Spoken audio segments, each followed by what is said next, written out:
The starfield projection blinked out. Silence settled over the auditorium like a dropped veil.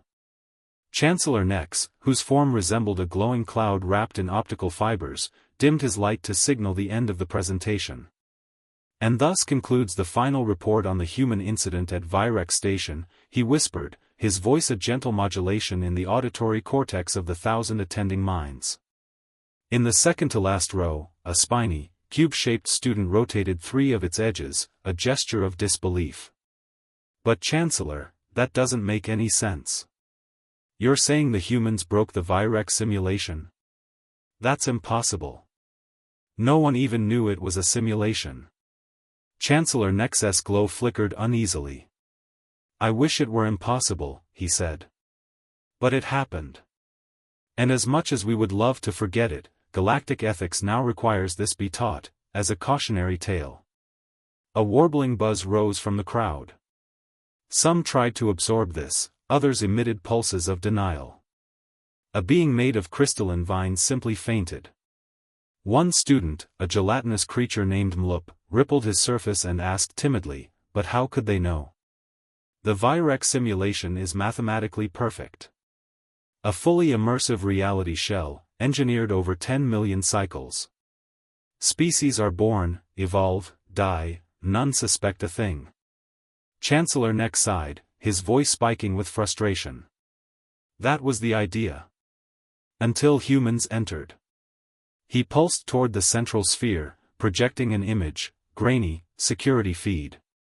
A drab human cafeteria, with red plastic trays and blinking vending units.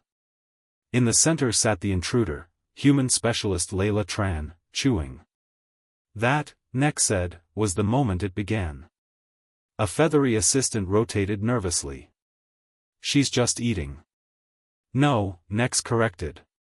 She's thinking while eating. Now the murmur became panic. Let me explain, the Chancellor continued. Humans were invited into the simulation as part of the Virex Enlightenment Project, a trial to see how primitive minds responded to an idealized reality. They were not supposed to realize anything. But Specialist Tran, well, she noticed the vending machines always gave her the same flavor of soup no matter what button she pressed.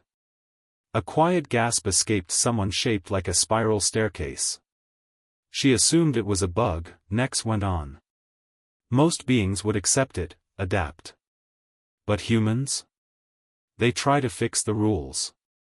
Within 2 cycles, she had reverse-engineered the cafeteria's behavioral response algorithms. By the 3rd, she was asking questions. Deep ones. Like why the sun never rose on Tuesday. Why the stars didn't parallax. Why the vending machine didn't actually vibrate when it dispensed soup. A mechanical being word a harsh diagnostic tone. So she deduced the illusion? Oh no, Nex said with a bitter flicker. She decided to break it. Mlup blobbed up on his seat. Break it? You mean, like hack it? Nex gave a weary hum. No. She did something far worse.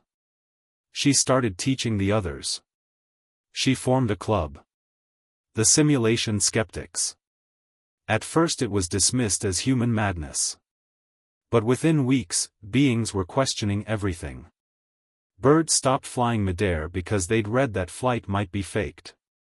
Plants refused to photosynthesize. A group of quantum insects refused to sleep, arguing time might not exist. Chaos. The word didn't do it justice. Nex dimmed his glow and shifted frequency, as if ashamed. At 107 cycles, the simulation entered existential cascade failure. Civilizations that had risen for 10 million cycles collapsed in a month. You know what the humans called it? He projected the term across the chamber in crude English letters. Waking up. A horrified silence. A chrome-plated student stuttered, but, what did they want? Truth, Nex answered. A concept we included in the simulation, but never expected anyone to weaponize. Mlup squished forward. But the simulation was perfect. For us, the Chancellor whispered. But humans don't do perfect. They don't trust it. They test it. He began glowing brighter, more intense, speaking faster. They rebuilt half the simulation's codebase within their own neural systems. They bypassed safeguards using metaphors. They forced our AI into philosophical deadlocks just by quoting something called Kafka. Someone in the back emitted spores of despair. Next concluded, and that, dear students, is why humans are now on the list. Not the do not contact list. No. The list we don't even name. Because if they ever find out this classroom, this university, this galaxy asterisk, is a simulation too. He dimmed, trembling. They'll wake us up next. Wait, Mlup gurgled, his gelatinous form vibrating in concentric ripples. You're telling us one human caused the collapse of the most stable artificial reality in recorded galactic history? Chancellor Nex twitched, his glow stuttering as though with static. Not just one. That was merely the beginning. You see, once Tran started asking questions, real questions, other humans began to respond. Humans, synchronized, whispered a crystalline being in a tone normally reserved for horror stories. No, said Nex, darkening. That would have been manageable. They didn't synchronize. They diverged. The hall pulsed with confusion. Somewhere, an AI assistant let out a low mechanical whimper. Each human responded to the simulation differently. Individually. With creativity. Nex gestured to a new hologram. It flickered to show rows of data models, all spiking erratically. Some questioned the stars. Others the seasons. One, just one, became suspicious because the pigeons outside her apartment never blinked. They don't blink, someone gasped. They do now, the Chancellor muttered. We patched it after she filed a 97-page complaint. The class recoiled in shared horror. A 97-page complaint? About pigeons? But what did she do? Mlup asked, half his form sloshing over the seat in morbid fascination. She staged a revolution, Nex said flatly. A theoretical one, in a virtual city.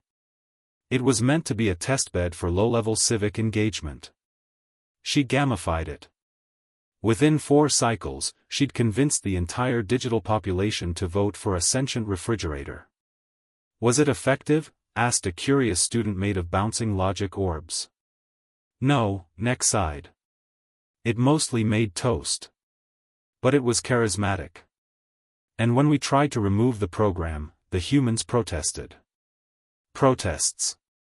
In a simulation. Against the code we wrote. The Chancellor's threads of light flared in agitation. You don't understand. We designed Virex Station as a tool. A perfect moral crucible. But the humans, he paused, his voice a whisper now, they thought it was a sandbox. The projection shifted again. This time it showed chaotic digital landscapes, gravity wells shaped like staircases, lakes that ran uphill, cities where every building was a musical instrument. They weren't breaking the simulation, Nex said. They were modding it. A tremor passed through the class.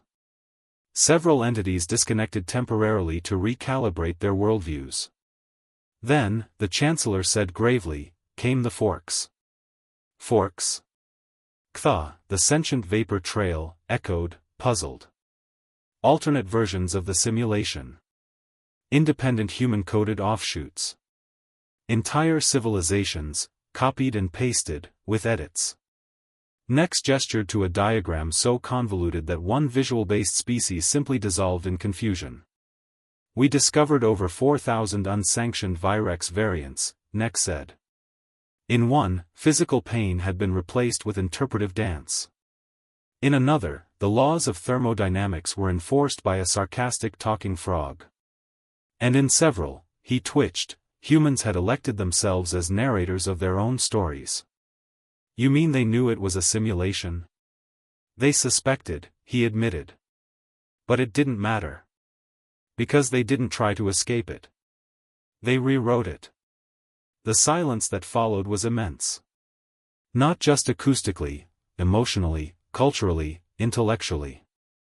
Wait, Mlup burbled softly. What happened to Virex Station? The Chancellor was still for a long moment. Then, in a sorrowful flicker, he said, we shut it down. We had to. But even as we did, fragments of it kept appearing. Code that shouldn't exist. Routines we never wrote. Philosophical dilemmas nested inside jokes nested inside memes. Cthulhu's vapor wavered ominously. You're saying the humans infected reality with ideas? Yes, Nex whispered. They made their own meaning. And that was the beginning of the breach. No one spoke. Not even Mlup. Because in the minds of every student, the same unthinkable question now formed like a rising tide. What if this is a simulation? And somewhere, somehow. What if the humans already know? Chancellor, Cthulhu's voice fluttered like silk caught in solar wind, what do you mean by breach? Nex hesitated. A hesitation was rare for his kind. They communicated in bursts of pure certainty. But now, the Chancellor pulsed dim, the glow of someone who'd seen too much. He gestured toward the central display. It dimmed and reformed. A wireframe of a galaxy. Then a pinpoint, a little blue marble. Earth. After we shut down Virex, Nex said slowly, we assumed the code had been quarantined. That it would degrade on its own, become inert. But the wireframe flickered. One dot on the planet glowed red. We were wrong. The auditorium went still. Even the quantum swarm species condensed into a single coherent shape to focus. What happened? Asked Mlup, his mass half seeping off the seat in dread. We traced residual simulation logic patterns to Earth, Nex replied. At first we thought it was coincidence. A simulation meme here. A recursive joke there. Until, this. He shifted the projection. A social media post. Human text. Alien translations flickered across the lower half of the display. We live in a simulation, bro. Elon probably wrote it. Simulation theory is, like, totally real. Have you seen Deja Vu? Reality has patch notes. Gravity got nerfed last week. Cthulhu let out a gust of pure disbelief. They joked about it. They spread it, Nex said grimly. Through entertainment. Fiction. Satire. But beneath the sarcasm, they suspect. One of the logic orb beings blinked in alarm. But, they can't prove it. Can they? Does it matter? Nex asked. They believe it. And worse, humans don't just believe in hidden truths. They go looking for the seams. A new projection appeared, clips from films, books, lectures. The Matrix. Dark City. Westworld. You ever dream you're dreaming? The Chancellor's form glitched briefly, as if the words themselves strained the simulation. You think they're just playing, he said. But humans, they train themselves through fiction. They model resistance. Rebellion. Philosophical deconstruction. For them, impossibility is an invitation. Nexus threads pulsed blue-black. We made contact with the creators of one of these texts, what they call screenwriters. They said they were just having fun. And were they? Asked the cube student who had spoken earlier. Nexus glow dimmed to a cold ultraviolet. Their fun has increased entropy rates in 17 adjacent dimensional strata. You tell me. Mlup oozed into a smaller shape, a defense posture among his kind. What do we do? That's just it, Nex said. We can't block them. Can't silence them. That only feeds their suspicion. If we isolate Earth, they invent reasons why. If we engage, they assume we're confirming their theory. Their awareness is self-replicating. He gestured to another chart, growth curves, exponential.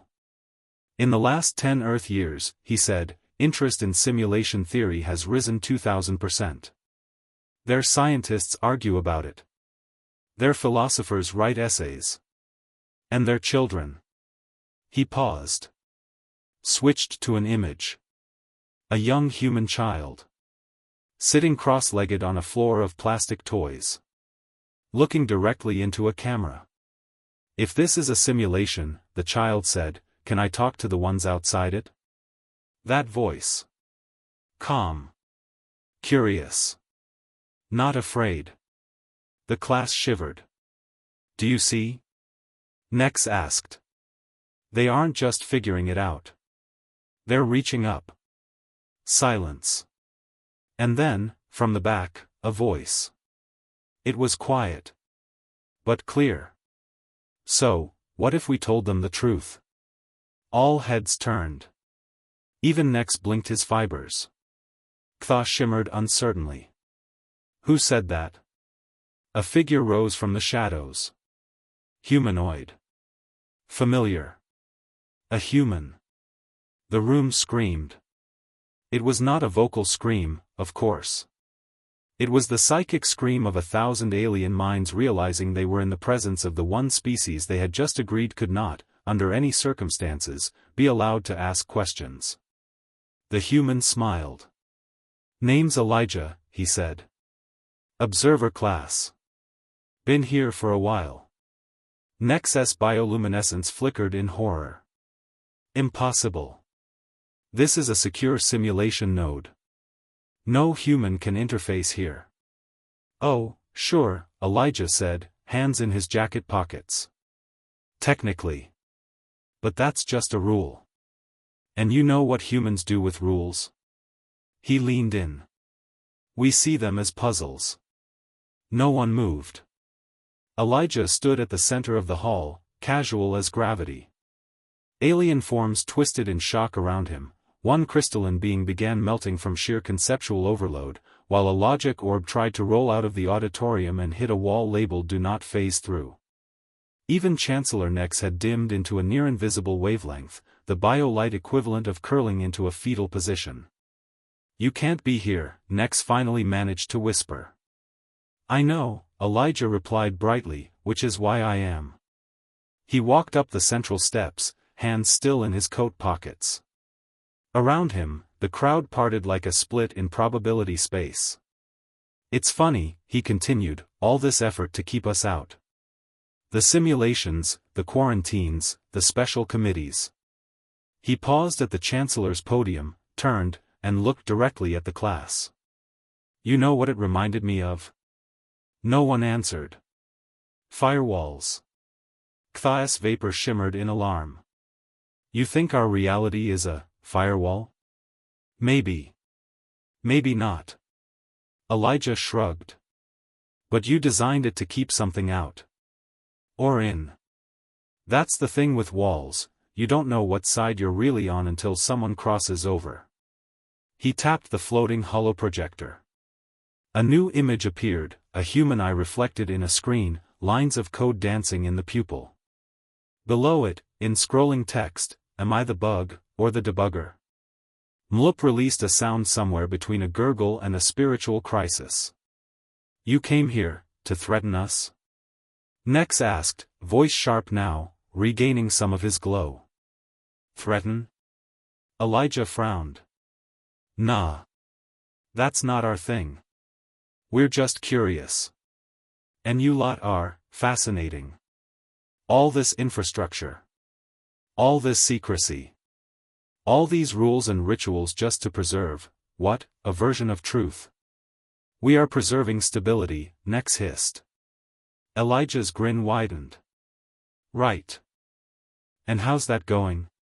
Silence again. Behind him, the hologram shifted, simulations cracking open, logic engines caught in recursive loops, civilizations unspooling into art projects. One even showed a civilization that had voluntarily devolved into amoebas just to escape the philosophical burden of self-awareness. "You've seen what happens when we play your games," Elijah said softly.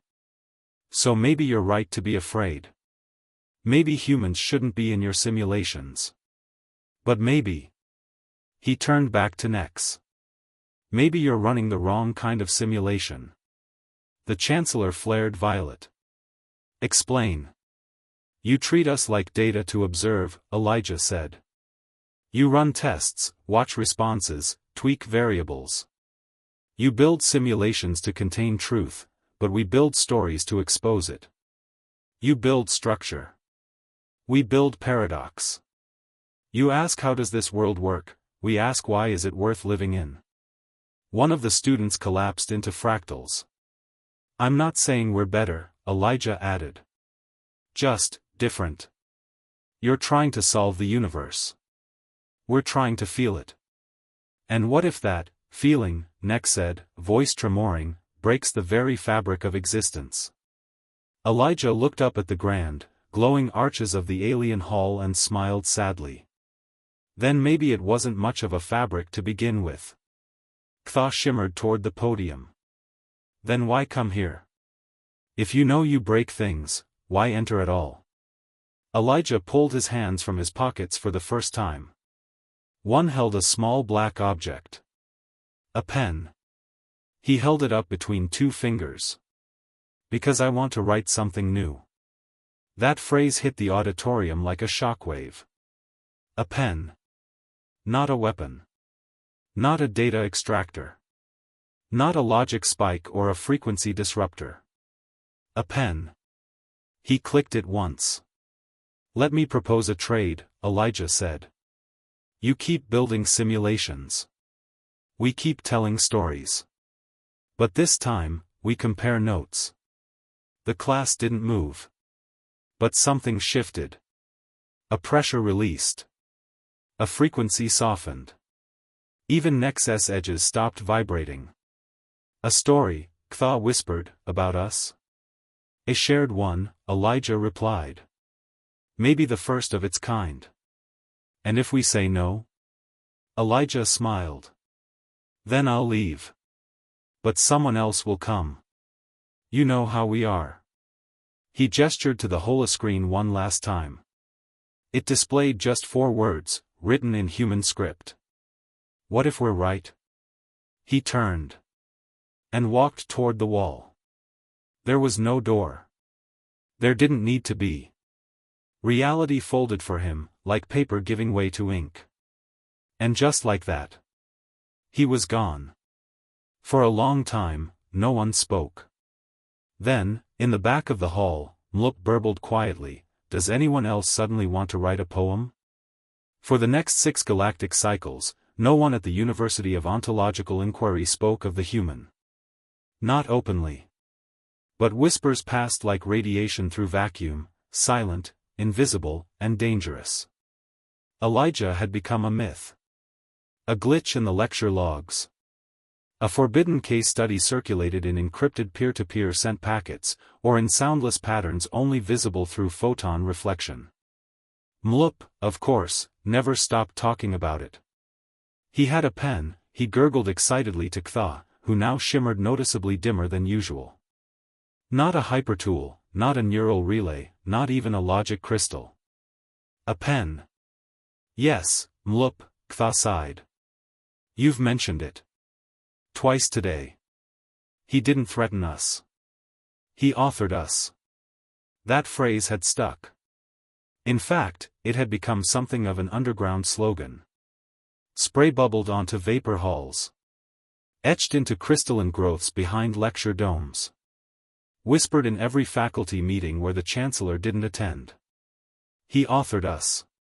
It terrified the administration. Because deep down, none of them could quite explain what it meant. But they all felt it. Then, on the 7th cycle, the chancellor returned.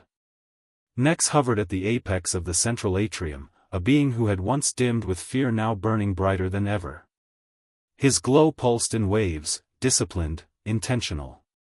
Like a beacon trying to signal a language more ancient than speech. I have met with the High Council of Reality Infrastructure, he said, his voice modulated to all sensory formats. The students listened in solemn awe. Most of them anyway. Mlup was sketching something labeled pen, theoretical applications. We debated for 3 long recursions, Nex continued. And we have come to one conclusion. He paused. You may contact the humans.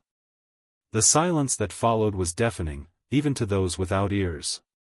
But, Ktha whispered, her vapor trembling, we've never allowed cross-ontological communication. That is no longer a luxury we can afford, Nex said. The breach is active.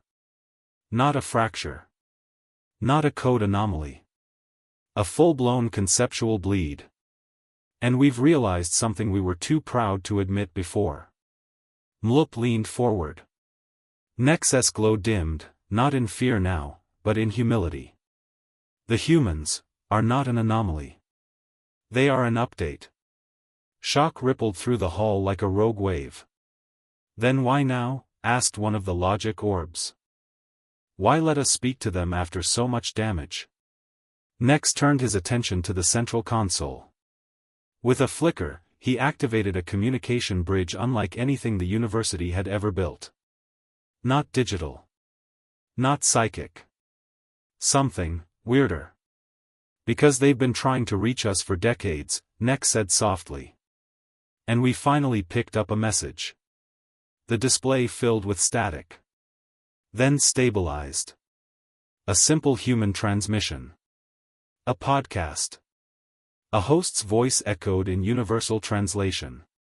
Today we ask the question, what if everything is a simulation, and the creators are just waiting for us to notice? And what if, instead of resisting, we said hi? The Chancellor's glow trembled.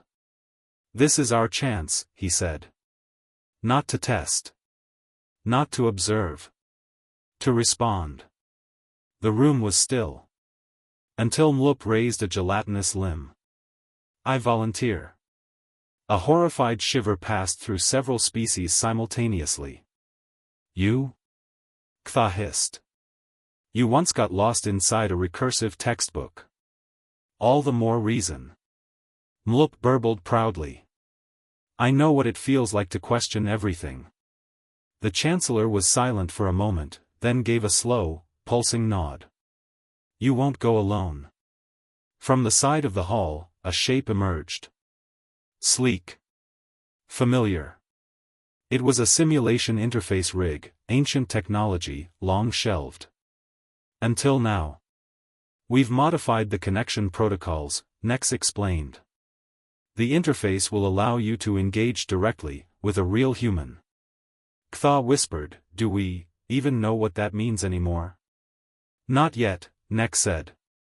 But perhaps, they'll tell us. Mlup waddled toward the interface, tendrils of excitement spilling off his form. Ktha followed, reluctantly. Inside the rig, the simulation shimmered into place. But it wasn't a battlefield. It wasn't a classroom. It was a cafe. Human. Simple. Coffee machines hummed in the background. Steam curled in the air like lazy ghosts. Mlup looked around, overwhelmed by the sheer normalcy of it. A bell jingled. The door opened. A human woman stepped in. Jeans. Hoodie. A pen behind her ear. Hey, she said, walking over to their table. You must be the aliens.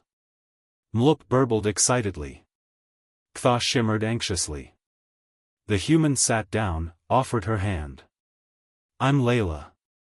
Elijah sends his regards. The simulation held its breath. And somewhere, beyond the boundaries of simulated physics, the universe leaned in, curious. The cafe wasn't real. But it wasn't fake either. Mlup didn't have a word for it, which made him quiver with delight. The simulation interface had reconstructed it with an almost unsettling fidelity, wooden tables, despite no trees, glass windows, despite no outside, warm ambient lighting, despite the absence of a sun. Every detail radiated an intentional imperfection. A flickering light bulb. A stain on the menu. Background music too quiet to hear clearly. It felt lived in. Ktha hovered beside him, her vaporous form pulsating with barely restrained dread. "This isn't a communication node," she whispered. "It's a trap." "I think it's a vibe," Mlup replied, oozing onto a chair and immediately absorbing a coaster by accident. Then Layla smiled, and the simulation stopped feeling like code. It felt like a conversation. "So," she said, tucking a strand of hair behind her ear. "You're here to talk about the simulation thing, huh?" Ktha blinked in every spectrum simultaneously. "You're aware?" Layla stirred her coffee.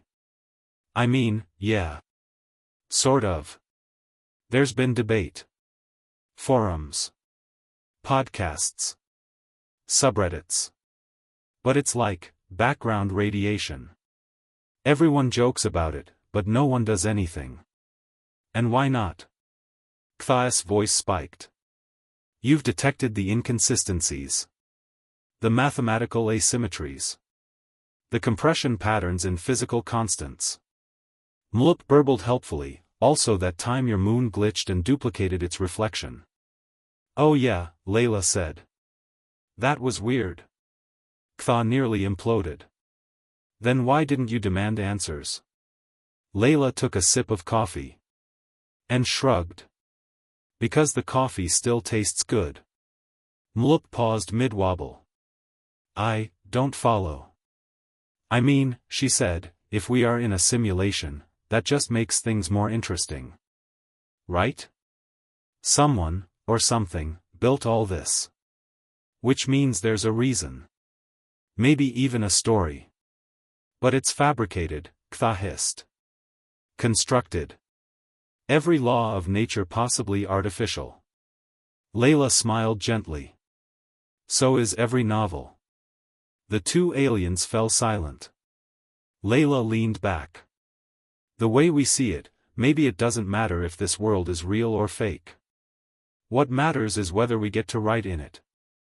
Mlup was vibrating now, not with anxiety, but with awe. You knew." "Not everything," Layla admitted. "We're still figuring it out. But when Elijah came back, he said the same thing you did, that we weren't anomalies. We were updates." "You're building stories," Mlup whispered. "From inside the simulation." "Sure," she said. "But not just stories. Tools. Metaphors. Art. Imagination. Every time we ask what if, we're stress-testing reality." Ktha's vapor compressed slightly. "You're not dismantling it. You're debugging it creatively." "Exactly," Layla nodded. "We don't break the code. We bend it." Mlup rippled. "Like origami." Layla beamed. "Yes. And sometimes what you fold tells you more than what was flat." She gestured around the cafe. "This place? It's a symbol. Comfort. Curiosity. Safety. We didn't build this simulation to invade yours. We built it to invite you." "To what?" Ktha asked, though she already knew. "To co-write the next chapter." There it was. No threats. No demands. An offer. Across the table, the air shimmered. A secondary figure phased into view. This one taller, hair graying at the temples, eyes that held stars and shadows both. "Elijah." He nodded. "Hey, Mlup." "Ktha." The gelatin and the vapor stared. "You've met Layla," he said. "She's better at first contact than me." "Are we," Ktha asked slowly, "in your simulation?" Elijah chuckled. "I mean, we made it. But that doesn't make it ours. That makes it shared." Mlup was nearly transparent with joy. "So what happens now?" Elijah glanced around the cafe, then reached into his jacket. From the pocket, he pulled out 2 items. 2 pens. "Now," he said, "you write something too."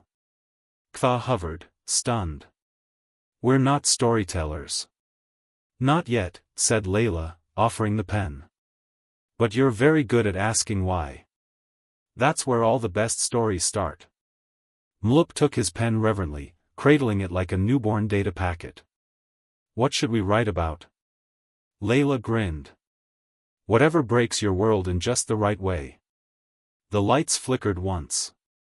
Not a glitch, just a signal. Reality was listening. And somewhere, beyond layers of code and meaning and cosmological abstraction, a blank page uncurled in the universe's hands. Waiting. The ink wasn't ink. It moved like thought. As Mlup carefully guided his pen across the blank white sheet, the markings shimmered, changing shade depending on the angle of intent. His gelatinous form quivered with a mix of excitement and sheer narrative terror. Kva floated beside him, her vapor tendrils drifting uncertainly above her own page. "I don't know where to begin." "That's the point," Layla said from across the table. She poured more coffee into an alien-safe thermos cup and offered Kva a nod. "Beginnings are illusions. What you're really choosing is the entry point." Kva pulsed, unconvinced. "But how does one choose what to write?" Elijah leaned back in his chair. "Ask yourself what your species fears most." "We fear entropy," Kva said instantly. "Perfect," Elijah grinned. "Then start with what holds it back." Mlup looked up. "But stories are entropy. They decay over time. They get misremembered, misinterpreted." "Exactly," Layla interrupted. "They're alive." That struck both aliens silent. Mlup finally asked, "Do you mean to say, you accept decay?" Elijah tapped his pen to the page. "We build with it." The cafe grew quiet. Outside the window, the simulated world blurred. The edges of the illusion softened, pixelated at the fringes like a dream dissolving. It wasn't breaking down, it was yielding, respectfully stepping back to make space for something new. And from that silence, Kva finally wrote. In the beginning, there was no structure. Only the pause between vibrations. Then came a question. She paused. And smiled. Elijah beamed, as though someone had just invented gravity. Meanwhile, Mlup was frantically scribbling a story about a crystalline species who discovered their emotions were encrypted and accidentally unlocked a version of joy that exploded half their planet. "I call it a modicode," he said proudly. Layla choked on her coffee, laughing. "Brilliant," she said. "You're both naturals." Kva's glow deepened with pride, then faded into anxiety. "But what now? What happens after this cafe? This simulation?" Layla looked at Elijah. He nodded. "You'll return," he said. "But not empty-handed. We'll seed your systems with a data weave, pure narrative code. Not history. Not philosophy. Not instruction." He leaned forward, eyes shining. "Possibility. You want us to become storytellers?" Kva asked. "We want you to become co-authors," Layla corrected. "Every simulation, every test, every observation, it all treated sentience like a subject. But stories treat it like a partner." Mlup pulsed. "Is that how you broke your simulations?" "No," Elijah said. "It's how we survived them." The pen in Mlup's grip trembled faintly. He looked at it, not as a tool now, but as something far stranger.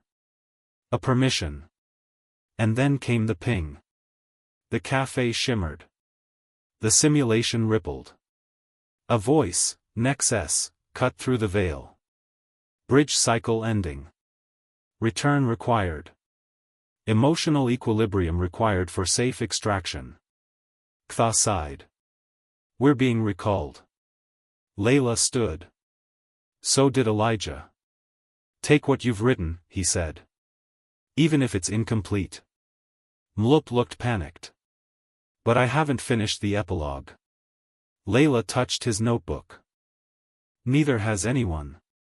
The cafe blurred, and with a breath that didn't belong to lungs, Mloop and Ktha were pulled back through the layers of unreality. The booths, the lights, the warmth, all peeled away like film from a lens. And they were back. The auditorium. The alien rig. The others watching. But they weren't the same. Mloop stood taller, if such a thing could be said of a being with no spine. Ktha's vapor shimmered with new harmonics.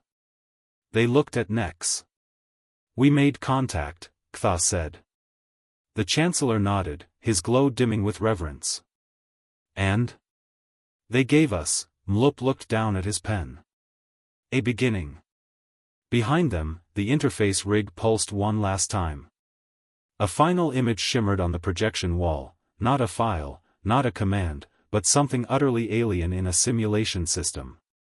A page. Blank. Waiting. And beneath it, slowly forming in starlight. Begin writing here. The blank page pulsed. It wasn't paper. It wasn't data. It wasn't even metaphor. It was possibility rendered visible, a gift, a challenge, a mirror held up to a civilization that had, until now, defined itself by observation, not participation. Chancellor Nex hovered before it, his glow dimmed to its barest flicker. Around him, the great amphitheater of the ontological university was silent, not out of fear, not anymore, but in the way one holds breath before saying something truly important.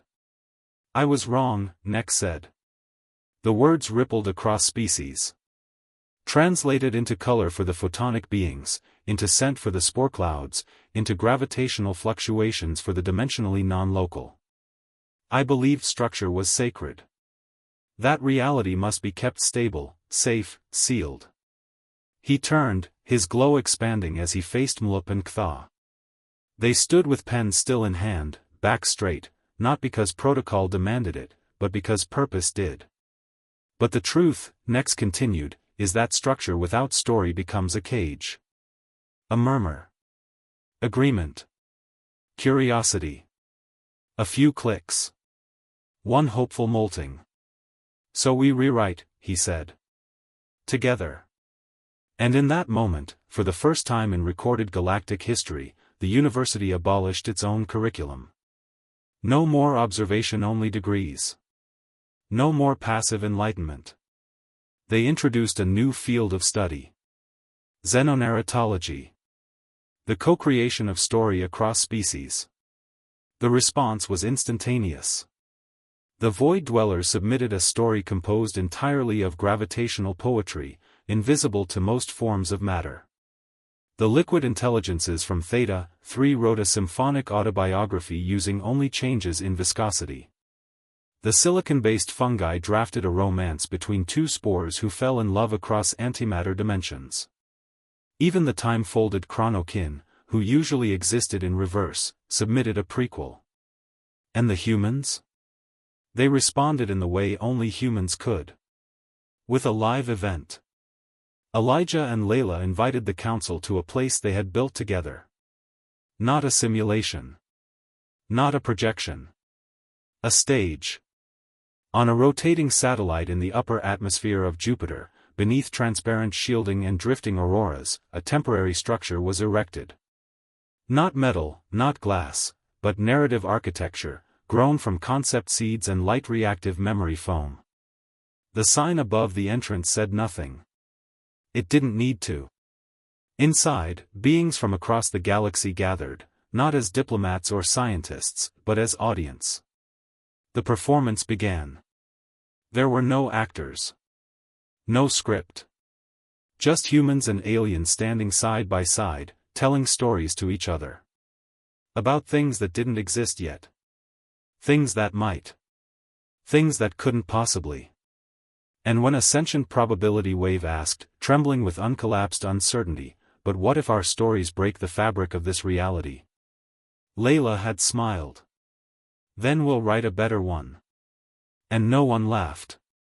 Because they all knew, that was exactly what humans did. And so the page was no longer blank. It was alive.